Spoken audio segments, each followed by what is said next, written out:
Okay, we're joined on the dais by Virginia Tech head coach Buzz Williams. And we will open it up for Q&A right away. Please raise your hand and state your name and your affiliation. And we'll start over there in the coach on our right-hand side.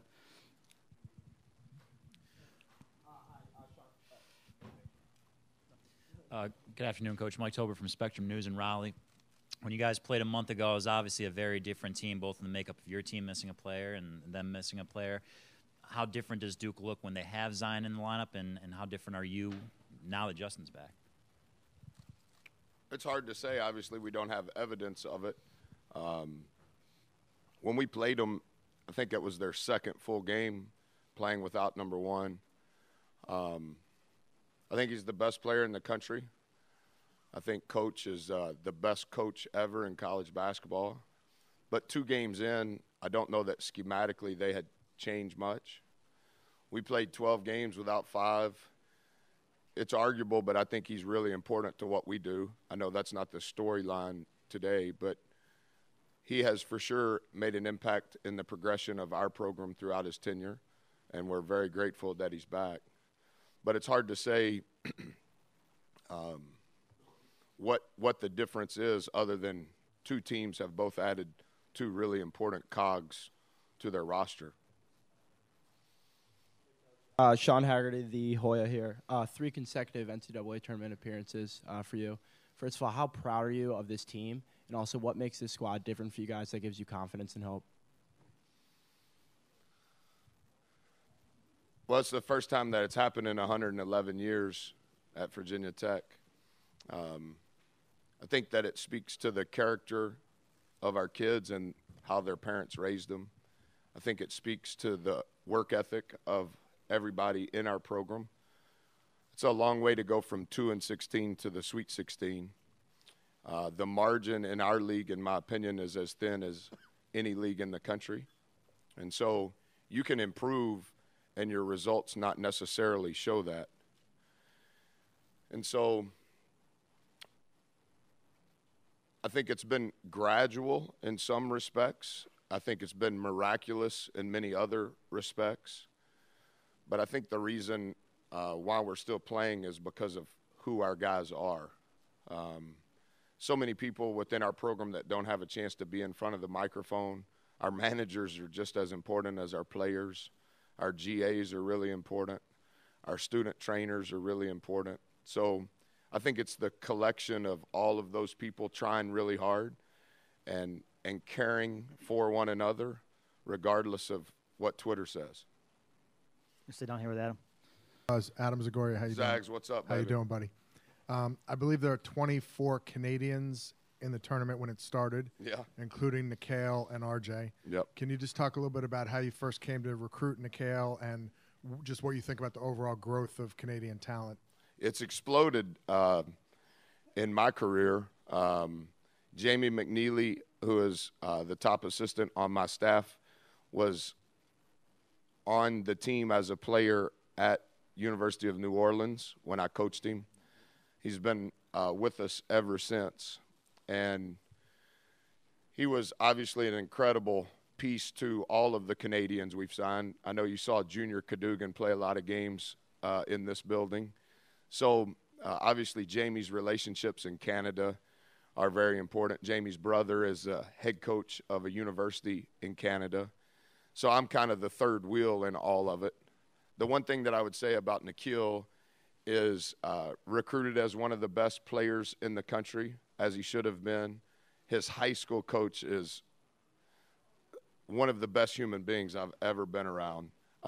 Intimidated when I'm in his presence because he has such a good spirit about him. I think the thing about Nikhil and how his mom raised him, he's very pure. He has a lot more wisdom than his age belies. And I think that he really respected what we were trying to do at Virginia Tech, and he had admiration for how hard it was going to be. And that was the attraction to him, for him. He was willing to step in to a situation that was building instead of maybe going somewhere where it had already been built. And I think that allure was really important for his experience. But collectively relative to the country, they're, as you mentioned, they're everywhere now. And Canada's just become another place that's populated with really good players that everybody in the country is recruiting. No, sir. We'll go to the middle of the room. Hi, Coach. Adam Zalonka with the Washington Times. Regarding your statement about Ty Outlaw this morning, we saw that statement very transparent. Can you just take us through the week and when you first learned of the charge and what else went into that decision-making process? Sure. Thanks for asking. I've learned a lot over the last 48 hours. I've learned a lot about the legal process. I've learned a lot about how it became public so quickly. It's been interesting to study all of that and try to connect the dots. To give you a little bit of context, and Ty's given me permission to say this. He signed the release for me to say this. So the disturbance that occurred that led to the search warrant happened while we were in California. The search warrant was issued and executed while we were in California. We traveled all day Monday, got back Monday night. That's when we were made aware of what had transpired, and then spent the next 24 hours trying to figure out what all had happened. Whit Babcock, Angie Littlejohn, John Boleyn, everybody has been involved from the very beginning. And I think that so that we were transparent, that's why we sent out the statement. I've been amazed at some of the things that have been said about our kids and about our program. And it's been good because I've learned so much. Todd took a drug test by an outside agency yesterday before we left, and the test was negative. So maybe sometimes what scrolls across TV may not actually be the whole story, or what is published on Twitter in an ironically efficient pace may not be the whole story. And so Ty's handled everything perfect. He's been transparent, not only with me, but with all of the authorities involved. And I think it'll play itself out, and maybe there should be an apology. Maybe not. Maybe that's just me being overprotective. But I think we've handled it perfectly, and we'll let the process play itself out. We'll stay in the middle of the room. Coach Jimmy Patsos, NBC Washington. Zags, what about this guy in the media? Don't wait for that Are apology. you kidding me? That gives me hope. If you're don't wait for that apology either, by the way. I love Patsos. Hey, Duke is not a great defensive team, but yet they seem to get you to turn the ball over for scores. In other words, they're like a football team that might give up a lot of yards, but when they get you turned over, they go for scores. Yes. How do you deal with it? You get the ball out of your point guard here, Jones. I've watched him play a lot, Texas Tech, Virginia, in person. But when they turn you over, they lead to scores. What do you do about that? Well, they're third in the nation in block shots, fourth in the nation in steals, which is only evidence to what you said. I think mathematically, Coach, what you have to do is one statistic that's really important in the last 3 years that we've played Duke. However you can, you have to have a chance to win, you have to have more field goal attempts. Because if you have more field goal attempts, that means you're not turning it over for a pick six on the other end. A block shot in our program is a turnover. So you can't have block shots, you can't have live ball turnovers. And then the next thing is, which I think is our biggest concern anytime we play a team as talented as they are, we can't give them extra possessions on the offensive glass. And so one of the things that we monitor every time we play a really good team is how many shots do they have versus how many shots do we have. Not what the score is, but just that number in and of itself speaks on a lot of different layers, as you know. But you can't give them pick 6 points, because not only does that play to them, but it means that they're winning the field goal attempt battle, if that makes sense. We're going to go down here on our right-hand side in the corner. Okay. Mark Berman, the Roanoke Times. Just to finish up with Ty, can you kind of clarify whose decision was it? Was it Witt's decision to let him play? Because of the circumstances, how much of a cut and dried, easy decision did it wind up being, and how much of a relief it is for everybody that he's going to be able to play in the game? Yeah, I think if he had mishandled anything, the decision would be different. Obviously, long before I was employed at Virginia Tech, there were appropriate protocols for this type of situation. I think we've been very transparent with that. I think that was included in the statement, and I think we followed that to a T. I think for Ty and for his mom to give me permission to say what I said in a statement I suppose that went nationwide, I think that speaks to the transparency not only of his family but of our program. But in defense of my boss, I think he's handled everything perfectly. And I can send you the protocol if you're interested in it. It's been written out for a long period of time. Yep, we'll go. But Mark Herman from Newsday in New York. Every coach comes in, and they are very complimentary of their own conference. They love it. How is the ACC just different, and how does it prepare guys for this kind of experience? Yeah, you're right. I think every coach should say that they coach in the best league, right? That's you don't want to say you coach in the fourth best league. A few things. I used to answer this a lot from Zags when it was the Big East that I was a part of. I think the 18 games with not necessarily all mirrored opponents makes it difficult, right? Because 10 of the games we play are single games, right? And so the prep involved in those single games is arguably the same as it is with your mirror opponents. I think the depth of the roster, not the talent. Everybody has talent, but it's the depth of the talent on each roster. And then it's hard to argue this league has more Hall of Fame coaches that are still coaching, like they were inducted when I was a teenager, right?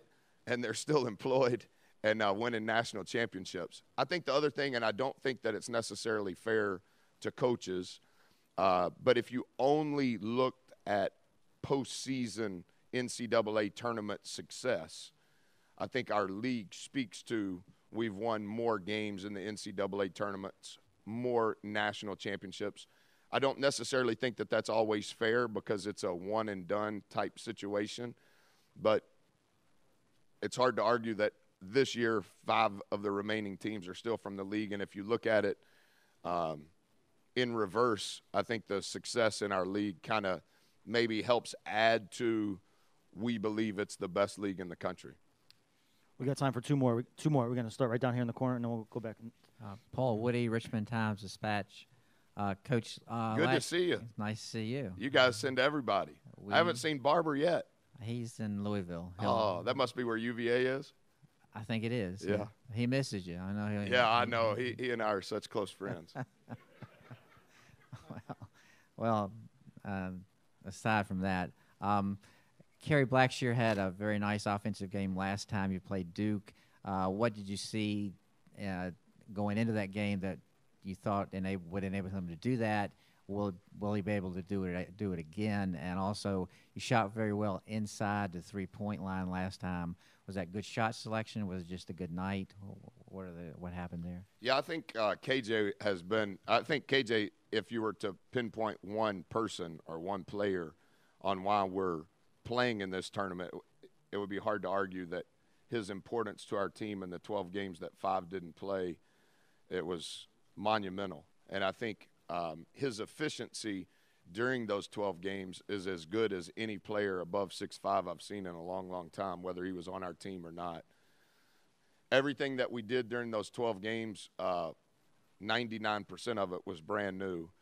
And so much of it was, I don't know if decoy is the right word, but a lot of it was a decoy prior to KJ touching the ball. And KJ was getting touches all over the court. And then once he touched it, that somewhat ignited the action that we really wanted to get to.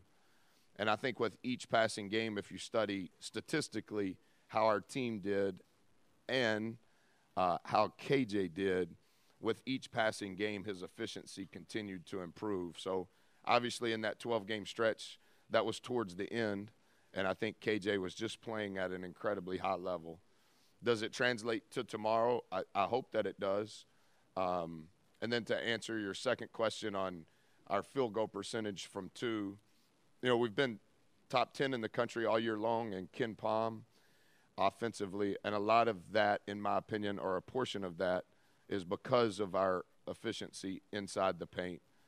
But in that stretch when we were playing without 5, the value of the possession was almost heightened in many ways because we had to kind of grind down in how can we score the ball in different ways. And KJ was for sure the fulcrum of all of that.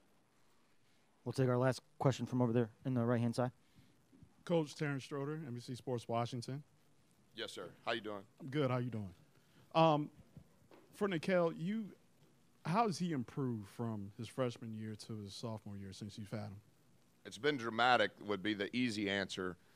He's the most diligent, conscientious person that I've ever coached as a player. He is in the office most days before I am. He's very regimented in how he lives. He has a very small circle of influence in his life. Very accountable in what he does academically. Competes in the classroom in the same way he competes on the floor. And I think it's just a compound effort of how he lives each day. More aware of what he puts in his body than anybody at his age that I've ever seen. Very cognizant of what he is weak at relative to his body and spends extra time in the weight room alone trying to strengthen that.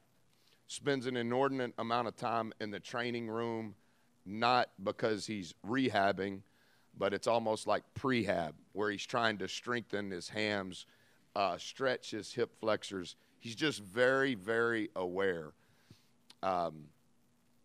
What I would say the major difference is all of what I said has improved his body. His game has continued to improve because he works on his game at the same rate that he works on his body. But as his body has evolved and changed, it's added to his game because it's a lot harder to knock him off his line now. He's much more comfortable and stronger / explosive to gain space off the bounce.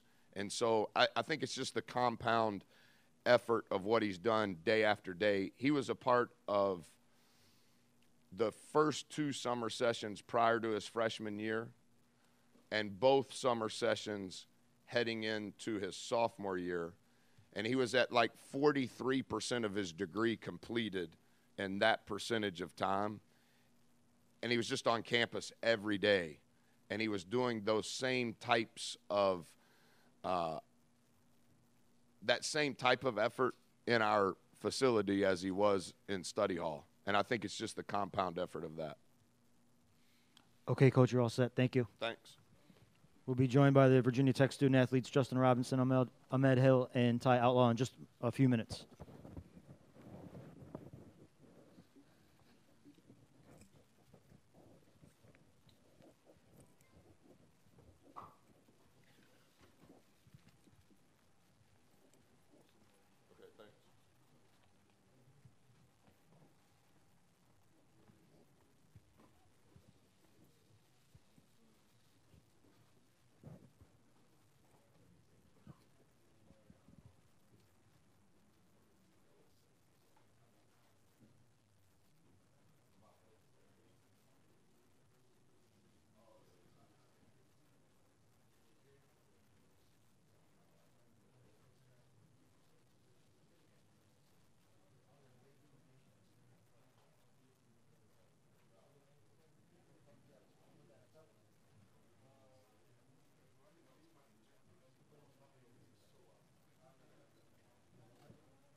Okay, we'll be joined by Virginia Tech student athletes Justin Robinson, Ahmed Hill, and Ty Outlaw. If you have a question, please raise your hand, and a wireless mic will be brought to you. Also, please state your name and your affiliation, and please direct your question to one of the student athletes specifically. And we'll start right down here in the front. TechSideline.com. Med, you're the only player on this team to be with Buzz for all 100 wins at Virginia Tech. What has he meant to you personally and from a basketball sense, and how much do you think you've meant to the program during those 100 wins? It's a great thing to accomplish. I think I ain't know how big it was until, some of the coaching staff told me about it. I think that's a tremendous thing to have on your resume. But Buzz has meant a lot to me, more of a father figure than kind of a basketball coach. And, I'm just very appreciative of those 100 wins and everything that has transpired through my 5 years. Mike Toper of Spectrum News in Raleigh. This is for any one of the players if you want to take the lead on this. You obviously saw Duke a month ago. Were successful at home. They're a team that likes to attack the paint. Maybe not a great shooting team, but they really pound it in. How do you kind of try to pack it in and prevent them from getting those close baskets, especially with guys like RJ and Trey attacking, and obviously Zion? Let's start with Ty. I'll pass it. Justin Robinson. Okay. It's kind of a hard question to answer for myself. I mean, I got to watch it from the bench. I think that game, our game plan was good. We're never gonna try not to let anybody get to the paint, and they have good players. So, I think we have to keep that same mindset and try to have them beat us from the outside. But knowing they have fantastic players who are gonna get drafted early, it's kind of, it's hard to go against. But at the same time, the coaching staff that we have and the players that we have are all built into the system, so I think it'll all work out. Stay right down here in the right-hand corner. Wayne Epps with the Richmond Times-Dispatch. Justin, this is your first time playing in D.C. since I think your freshman year. Just how exciting has it been, leading up to, and what will tomorrow night be like playing so close to home? I think it's a tremendous feeling to be able to play close to home again. But at the same time, I'm not really focused on that. I think we're just worried about the big matchup that we have. And although there'll be a lot of supporters for all of us and the fans, I think we're ready to buy into what we have to do to win the game. Paul Woody, Richmond Times-Dispatch. For Ty. Ty, of all the days in your life, this would have been a pretty easy one for you to sort of duck the media, but yet you're out here. Could you talk about why you decided to come out here and what the last 24 to 48 hours have been like for you? I came out here because I want to be with my teammates, and really I've done nothing to not want to be out here, but right now I'm focused on the game we have against Duke Friday, the disturbance that led to the search warrant and the execution of the search warrant was I was in Florida while all of that happened, and I discussed it immediately with Coach Williams, and done everything that's been asked of me. And I'm just really excited to be with my teammates. I'm not really focused on anything else. WRL TV in Raleigh. Just to follow up on that, was there ever a moment in the last few days that you thought your college career was over?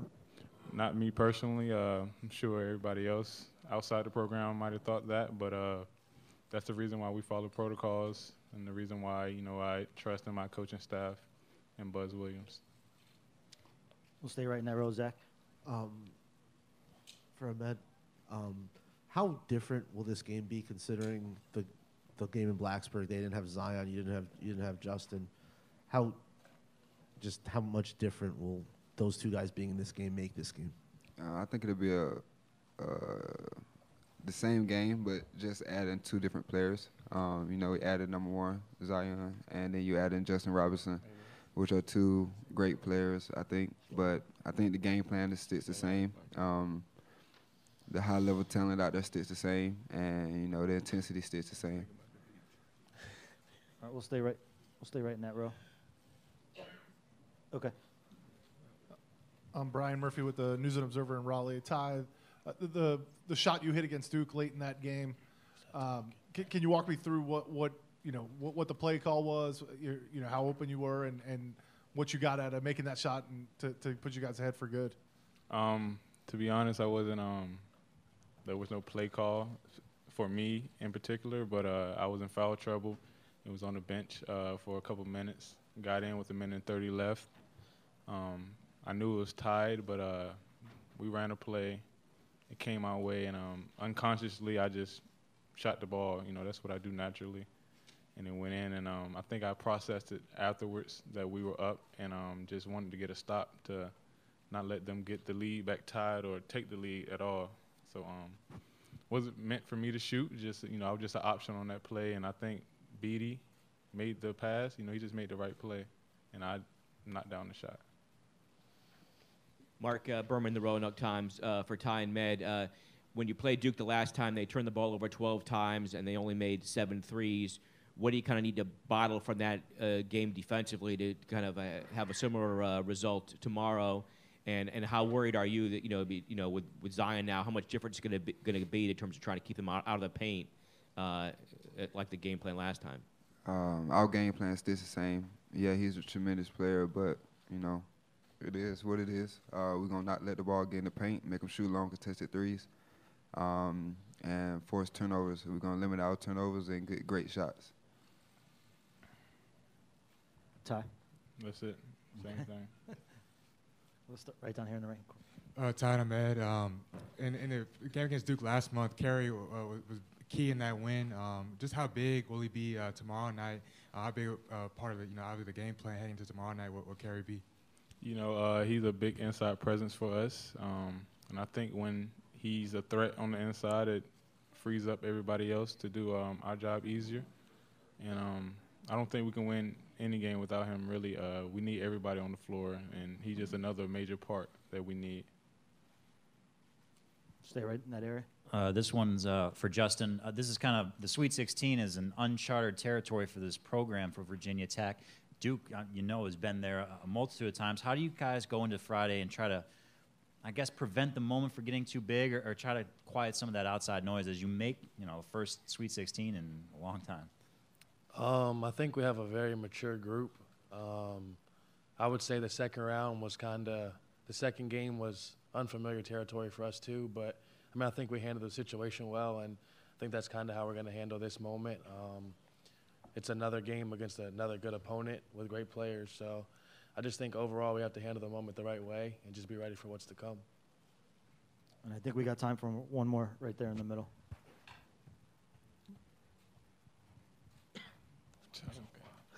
Guys, having beaten Duke last month, how much confidence you take into this game? I mean, you had a game plan and it worked, and obviously other than Zion, all these guys were in the game and you beat them. How much confidence does that give you guys going into tomorrow? I don't know if I can speak on being a part of the floor game, but overall, I don't know if anyone said it. My 3 out of 4 years here at Virginia Tech, we've beaten Duke, so I don't think we're excited for the moment. I think it's just another game for us, and I think we're going to be ready for whatever is going to come for us to end the game. 100%. All right, on that note, you guys are all set. Good luck tomorrow night. Thank you.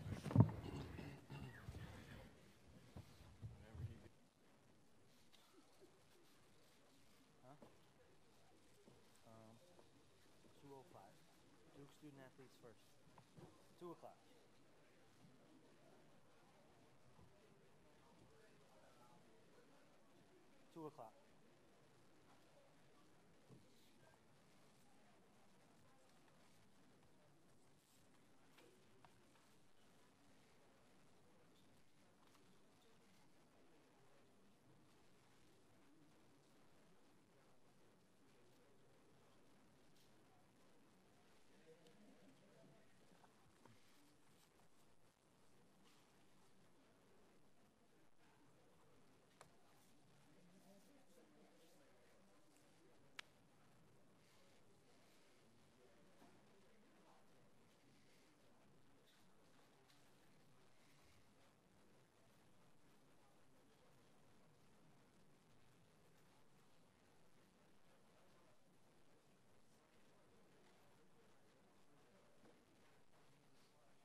Thank you. Thank you for your help. You guys are killing it.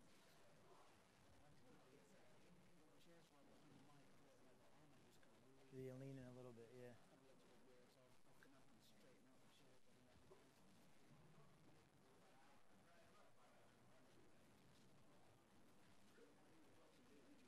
I'm sorry, what?